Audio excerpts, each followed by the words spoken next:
नमस्कार विद्यार्थी मित्रों, मैं प्राध्यापक डॉक्टर भुमरे पीएम, सहायक प्राध्यापक। आज हम बीए द्वितीय वर्ष ऐच्छिक हिंदी के अंतर्गत निबंध तथा कथ्यतर गद्य इस प्रश्नपत्र के अंतर्गत लज्जा और ग्लानि आचार्य रामचंद्र जी शुक्ल जी द्वारा लिखित यह दूसरा निबंध। लज्जा और ग्लानि इस निबंध के रचनाकार आचार्य रामचंद्र जी शुक्ल जी है। आचार्य रामचंद्र शुक्ल जी का जन्म 1881 में बस्ती जिले के ग्राम अगोना में हुआ। घर पर मौलवी साहब से फारसी तथा उर्दू पढ़ते थे। इन्होंने मिडिल पास करने के बाद लंदन मिशन स्कूल से स्कूल फाइनल की परीक्षा पास की। शुक्ल जी के पिता फारसी के अच्छे ज्ञाता और हिंदी कविता के बड़े प्रेमी थे। भारतेंदु हरिश्चंद्र से रामचंद्र शुक्ल जी का परिचय बाल्य जीवन से ही था। आगे जाकर शुक्ल जी ने भारतेंदु पर कई लेख और कविताएं लिखी। शिक्षा प्राप्ति करने के बाद 1904 से 1908 तक ड्राइंग मास्टर के रूप में रामचंद्र शुक्ल जी ने नौकरी की और अपने आत्मसम्मान की रक्षा के लिए उन्होंने नौकरी से त्यागपत्र दे दिया। इसके बाद नागरी प्रचारणी सभा द्वारा निर्मित हिंदी शब्द सागर का उन्होंने संपादन किया। इसी समय उनकी काशी हिंदू विश्वविद्यालय के हिंदी विभाग में प्राध्यापक के पद पर नियुक्ति हुई, जहाँ वे जीवन पर्यंत रहे। शुक्ल जी का व्यक्तित्व एवं सहृदय, विनोदी, साहित्य प्रेमी और संसार प्रेमी मनुष्य का है। रामचंद्र शुक्ल जी ने लगभग 15 वर्ष की आयु में लेखन प्रारंभ किया था। उनकी साहित्य साधना करीब 40 साल तक चलती रही, जिसमें कविता, नाटक, आलोचना, अनुवाद और निबंध आदि विधाओं का उनके द्वारा सृजन हुआ, जो हिंदी साहित्य को समृद्ध बनाता है। समीक्षा कर्म को महत्व देकर हिंदी समीक्षा का जातीय स्वरूप स्थापित किया और हिंदी में साहित्य इतिहास लेखन की परंपरा की नींव डाली। वे एक साहित्यकार, संपादक, अनुवादक और प्रभावी अध्यापक भी थे। उनकी साहित्य में गहरी पैठ, सुलझी बुद्धि और विचारों को बोधगम्य बनाने की सहज सरल प्रणाली ने हिंदी साहित्य की उच्च शिक्षा को दृढ़ता प्रदान की। शुक्ल जी एक श्रेष्ठतर एवं सफल निबंधकार भी है। उन्होंने कई विषयों पर निबंध लिखे हैं। उनका साहित्य परिचय निम्नता से है। उन्होंने प्रहसन, हास्य विनोद नाम से लिखा। उसके बाद नाटक पृथ्वीराज, ये उनके द्वारा लिखित एक नाटक है। 11 वर्ष का समय, यह उनके द्वारा लिखित एक कहानी है। उसके बाद निबंध में कविता क्या है, चिंतामणि, त्रिवेणी, दुर्गावती और फ्रेडरिक पिनकॉट आदि उनके द्वारा लिखित निबंध संग्रह है। सबसे ज़्यादा उनको निबंध संग्रह के क्षेत्र में चिंतामणि इस निबंध के कारण उनकी निबंध इस विधा में पहचान हुई। उसके बाद भाषा का विस्तार, प्राचीन भारतवासियों का पहरावा, अपनी भाषा पर विचार, उपन्यास, भाषा की शक्ति और मनोविकार संबंधी लेख आदि उन्होंने लिखे हैं। ये लेख इस वर्ग के अंतर्गत आती है। कविताओं के क्षेत्र में भी उन्होंने काम किया है, जिसमें भारत और बसंत, मनोहर छटा, बसंत, देशद्रोही को दुलकार, बसंत पथिक, शिशिर पथिक, फोट, प्रकृति प्रबोध आदि उनके द्वारा लिखित कविताएं हैं। अन्य ग्रंथों में हिंदी साहित्य का इतिहास, काव्य में प्राकृतिक दृश्य, गोस्वामी तुलसीदास और लोकधर्म, भारतेंदु हरिश्चंद्र, सभ्यता के आवरण की कविता, साधारणीकरण और व्यक्ति वैचित्र्यवाद आदि उनके द्वारा लिखित ग्रंथ है। उसके बाद अनुवादित ग्रंथों में भी उन्होंने आदर्श जीवन, राज्य प्रबंध शिक्षा, विश्व प्रपंच, कल्पना का आनंद, प्राचीन फारस देश का इतिहास और बुद्ध चरित्र आदि उन्होंने अनुवादित ग्रंथ लिखे हैं। संपादित ग्रंथ के द्वारा भी उन्होंने तुलसी ग्रंथावली, भ्रमर गीतसार, जयसी ग्रंथावली, भारतेंदु साहित्य, उसके बाद अनुराग भांसुरी और नागरी प्रचारिणी पत्रिका का संपादन भी उन्होंने किया है। इस प्रकार बहुमुखी प्रतिभा संपन्न साहित्यकार के रूप में आचार्य रामचंद्र शुक्ल जी का हिंदी साहित्य में नाम लिया जाता है, वे एक हिंदी साहित्य के महत्वपूर्ण लेखक के रूप में पहचाने जाते हैं। पाठ्यक्रम में उनके द्वारा लिखित आचार्य रामचंद्र शुक्ल जी का लज्जा और ग्लानि यह निबंध लिखा गया है। आचार्य रामचंद्र शुक्ल भाव मनोविकार संबंधित मनोविश्लेषणात्मक निबंध के प्रमुख हस्ताक्षर है। मानव मन की गहराई में जाकर वह मनोविकारों का सूक्ष्म विश्लेषण करते हैं। उन्होंने प्राय उन्हीं मनोविकारों पर निबंध लिखे हैं जो विभिन्न रसों के स्थायी या संचारी भाव है। दूसरों के चित्त में अपने विषय से बुरी या तुच्छ धारणा निर्माण होने से हम बुरे समझे जाएंगे। मनुष्य का यह मनोभाव लज्जा कहलाता है। जो लोग कोई बुरा कहे चाहे भला, इसकी परवाह नहीं करते, वे निर्लज्ज कहलाते हैं। अपनी बुराई, मूर्खता, तुच्छता इत्यादि का एकांत अनुभव करने से हमारी वृत्तियों में जो शैथिल्य आता है उसे ग्लानि कहते हैं। जिनका अंतकरण सत्व प्रधान, सात्विक, संस्कारी, उदार और कोमल भाव का होता है, वे ही ग्लानि का अनुभव करते हैं। ग्लानि अंतकरण की शुद्धि का एक विधान है। यह मानवीय चरित्र सुधार का द्वार भी है। उत्तम प्रकृति के मनुष्य ही अपनी गलती पर ग्लानि का अनुभव करते हैं। पश्चाताप की ग्लानि से वह नए सांचे में ढलने की योग्यता प्राप्त करते हैं। इस निबंध के माध्यम से मनुष्य के मन की गहराई का भी एक अध्ययन किया गया है। लेखक कहते हैं कि जिस समाज में या जिस लोगों के बीच में हम रहते हैं, उन लोगों की हमारे विषय में जो धारणा या कल्पना है, हम चाहते हैं कि वह वैसी ही रहे। तो फिर हमें अपने आचरण पर या वर्तन पर या वाणी पर अनायास ही कुछ प्रतिबंध डाल देना आवश्यक होता है। ये चाहकर ही यह धारणा बनी रहे और कुछ राज न खुल जाए। इसके पीछे भी ये एक भाव होता है जो हमारी सारी बुराइयों का समेत जानते हैं। उनके सामने हमारा कतराना या बच के निकलना एक आम बात होती है। साथ ही उनके सामने भी एकदम नहीं खुलते, इस डर से कि उन्हें कहीं ये सारे प्रमाण न मिल जाए। इसलिए तो दूसरे हमारे बारे में क्या सोचते होंगे, क्या वह हमारे प्रति बुरी या गलत धारणा लेकर चलते हैं, यह सोच कर ही हमारे सहजात स्वभाव वृत्ति का संकोच होता है। उसकी स्वच्छंद विचरण में जो व्यवधान आता है, यही तो लज्जा है। इसी लज्जा के खातिर लोगों में न्यूनगंड आ जाता है। कोई हमें गलत या बुरा समझ ले, इस भावना के मारे व्यक्ति बर्ताव करते समय सोचता है और अपनी मूर्खता, बेवकूफ़ी आदि सारी भावनाओं का एकांत में अनुभव कर हमारी वृत्तियों में जो शिथिलता आ जाती है, वही तो ग्लानि होती है। लेखक ने इसी मनुष्य के मनोभाव का सूक्ष्म दृष्टि से इस निबंध के माध्यम से वर्णन किया है।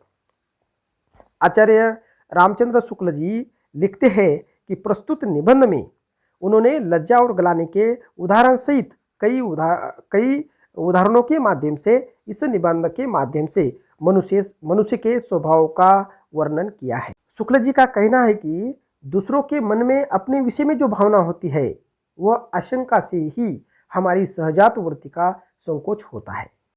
लेखक ने इस निबंध के माध्यम से एक उदाहरण दिया है, जिसमें लेखक जिस कैकेयी का उदाहरण देते हैं कि जैसे कैकेयी की जिद के कारण प्रभु श्री राम को वनवास जाना पड़ा है, मगर वन से लौटने पर जब वह कैकेयी से मिले तो कैकेयी लज्जाई से शर्मा जाती है। निंदा का भय लज्जा नहीं है, हमें निंदा का भय है, अर्थात हमें उसके परिणामों का भय है। अपने कूढ़ने, दुखी होने, हानि सहने का भय है, अर्थात विशुद्ध लज्जा अपने विषय में दूसरे की ही भावना पर दृष्टि रखने से होती है और अपनी बुराई तथा मूर्खता का एकांत में अनुभव करने से हमारी वृत्तियों में जो शिथिलता आ जाती है, उसे ही तो ग्लानि कहते हैं। और ग्लानि का अनुभव शुद्ध सात्विक शुद्ध अंतःकरण वाले ही भोगते हैं। मन में ग्लानि आने के लिए हमें मूर्ख या तुच्छ समझने वालों का सामना होने की जरूरत नहीं। लज्जा के लिए भले ही सामना हो, मगर ग्लानि तो एकांत की साथी है। इसलिए तो चित्रकूट में भरत राम के मिलाप स्थान पर जनक राजा के आने की खबर सुनकर कुटिल कैकेयी ग्लानि से उसकी आंखें नीचे झुक जाती है। ग्लानि में अपनी बुराई तथा तुच्छता का अनुभव भी होता है। हमें जब अपनी बुराई समझ में आती है तभी तो सुधार होगा। हम अपनी अच्छाई बुराई लोगों की नज़र से नापते हैं, मगर ग्लानि का निवास अंतःकरण की शुद्धता पर, संस्कारों पर निर्भर रहता है। संकल्प हो जाने पर बुराई से बचाने के लिए 3 मनोविकार का लेखक इस निबंध के माध्यम से उल्लेख करते हैं। जैसे सात्विक वृत्ति वालों को ग्लानि, तो राजसिक वृत्ति वालों को लज्जा और तामसिक वृत्ति वालों को भय रहता है। वैसे मनुष्य समाजशील प्राणी है, समाज में रहने वाला है, इसलिए अपने कर्म करते समय उसे लोगों के धिक्कार या भर्त्सना, बुरी धारणा से बचना हितकर लगता है। वह अपने सगे संबंधी या पिता पुत्र के असभ्य व्यवहार से लज्जित होता है। ऐसे लोगों से वह बचकर रहना चाहता है जिन्हें लोग कुमार्गी समझते हैं, बुरा समझते हैं। किसी बुरी बातों में, बुरी जगह पर निमित्त मात्र से आया हमारा नाम हमें लज्जित करता है, हमें संकोचित करता है। लज्जा का भाव दूसरों की धारणा के कारण होता है, पर ग्लानि तब होती है जब दूसरों के मन में हमारा जो स्थान है इसका पतन होता है। जो लोग उत्तम कोटि के होते हैं वे अपने दुष्कर्मों के कारण ग्लानि सहते हैं, तो मध्यम कोटि के मनुष्य अपने किसी दुष्कर्म के कड़वे फल पर ग्लानि होती है। जब हमें अपने बुरे कर्मों का एहसास नहीं होता तो दूसरे उसे कराते हैं।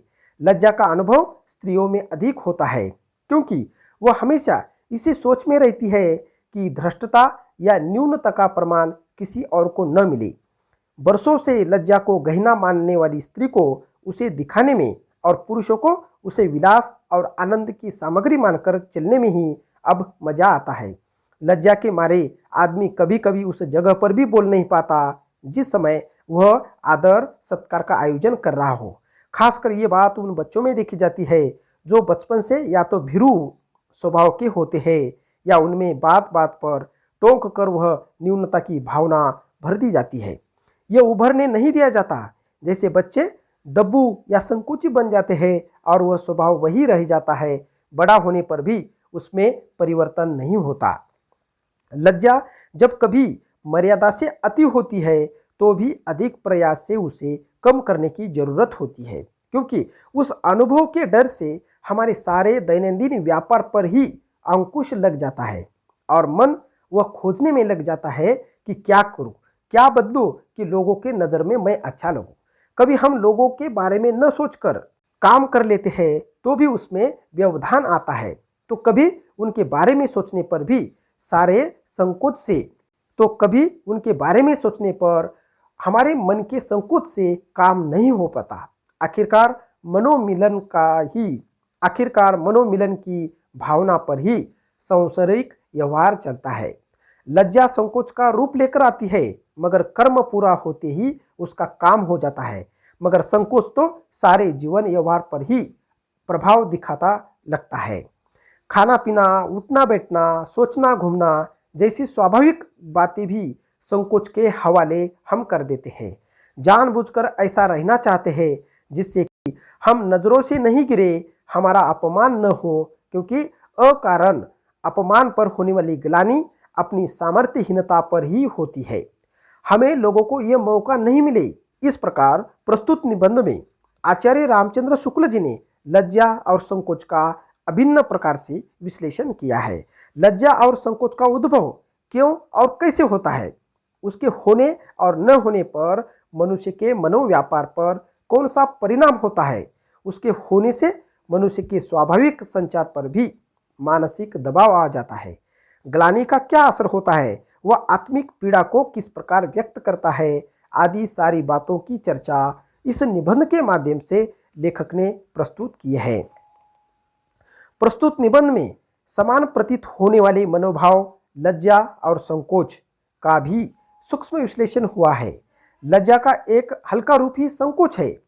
जैसे जैसे हमारे मन में संकोच बढ़ जाता है वैसे वैसे हमारी लज्जा ये और प्रभावशाली हो जाती है।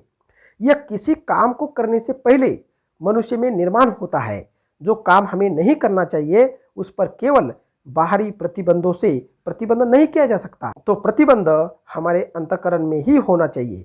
संकोचशीलता का एक प्रधान अंग सदाचार और शिष्टाचार है। जिसमें शील संकोच नहीं, वह पूरा मनुष्य नहीं है। लज्जा या संकोच अगर मर्यादा से अधिक हो तो कभी कभी कष्ट उठाना पड़ता है। लज्जा या संकोच अधिक होने से स्वच्छंद बच्चे के भीरू और शर्मीले होने का डर भी रहता है। अपनी त्रुटि, बेढंगेपन और धृष्टता का पता पुरुषों को न चले, इसलिए स्त्रियों में भी लज्जा का भाव अधिक मात्रा में दिखाई देता है। इसी के चलते समाज में लज्जा को स्त्रियों का स्वभाव या भूषण माना गया है।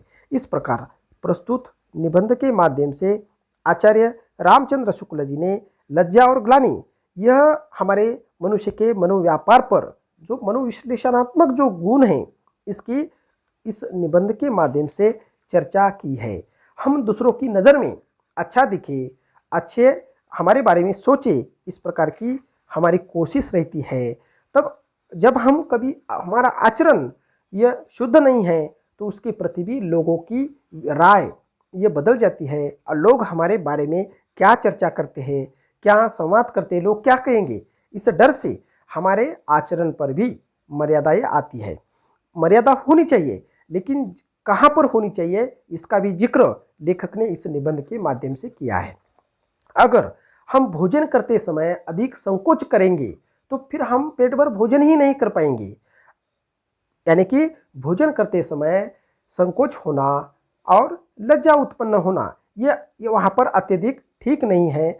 जो लज्जा और ग्लानि यह हमारे मन के दो विकार है और यह उचित मात्रा में ही, एक संतुलित प्रमाण में ही उद्भव हुए तो उससे जो होने वाली हानि है वह नहीं हो जाती और उससे हमारा एक मानसिक संतुलन बनाए रहता है।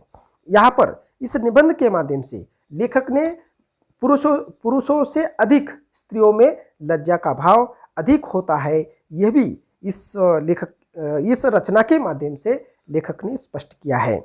भाव मनोविकार संबंधित मनोविश्लेषणात्मक निबंध के हस्ताक्षर है और मानव मन में क्या चल रहा है, मानव मन के एक वैचारिक संभावनाओं के बारे में इस निबंध के माध्यम से उन्होंने हमारे सामने विषय रखा है। मानव मन की गहराई में जाकर सूक्ष्म उनके निबंधों के माध्यम से भाव उत्पन्न हुआ है। उन्होंने प्राय मनुष्य के मन के विकारों पर अपने निबंधों के माध्यम से चर्चा की है। दूसरों की नज़र में हम बुरे समझे न जाए, यह मनुष्य का भाव लज्जा कहलाता है। बल्कि जो लोग कोई बुरा कहे चाहे भला, इसकी परवाह नहीं करते, उसे हम निर्लज्ज इस प्रकार की उपमा देते हैं। अपनी बुराई, मूर्खता, तुच्छता इत्यादि का एकांत अनुभव करने से हमारी वृत्तियों में जो शैथिल्य आता है उसे ग्लानि कहते हैं। इस निबंध के माध्यम से लज्जा आने पर ग्लानि किस प्रकार उत्पन्न होती है, इसकी चर्चा इस निबंध के माध्यम से लेखक ने की हुई है। धन्यवाद।